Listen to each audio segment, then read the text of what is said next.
here in New Orleans. We were trying to get you that interview a little earlier. Well, Caitlin Timrick is joining us now with the Sewage and Water Board to kind of give us an update on operations. And Caitlin, it really wasn't so much of a water issue for Orleans Parish. It was a wind issue, but we did notice there was an issue with one of our pumping stations. So what can you tell us about station number 7 and the issues it encountered?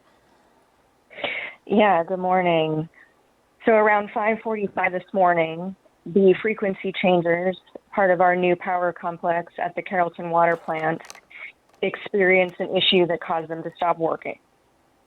So that impacted pumps at several stations across the city, Station 7 being one of them, Station 12 in Lakeview, Station 6 as well. And we were able to reset the equipment and get that back online within an hour. There was some isolated street flooding reported to us in the Lakeview area during this time. But at this point, all of our operations are back to normal.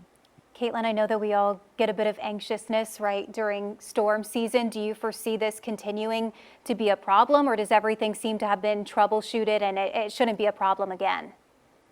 We are going through that process right now. We will be looking at all the data to identify the cause of the issue so that we can make any changes or take any mitigation actions that are needed. Now we know that, power has kind of been an issue, when it comes to our pumping stations in the past. How long have you been using this new equipment? We've been using the equipment since the end of last year.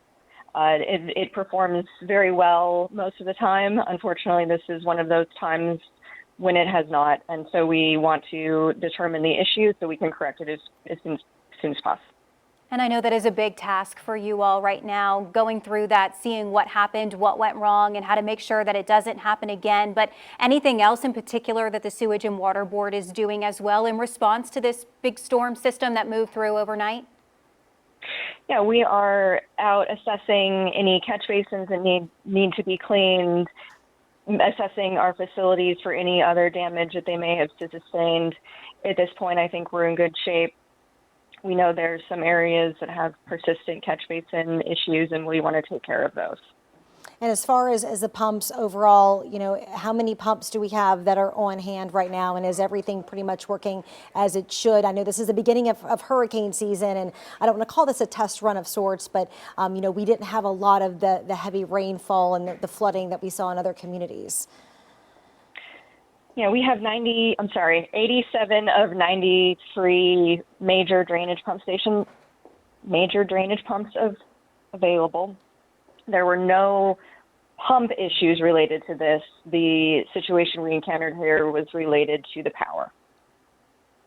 All right. Well, Caitlin, thank you so much for giving us that update. And again, as soon as we can get some more details on maybe what tripped that power issue, we'd love to hear back from you. So, we can all kind of rest a little easier. Yeah. We know what the problem is. We're working to fix it, and we're moving forward with this hurricane season.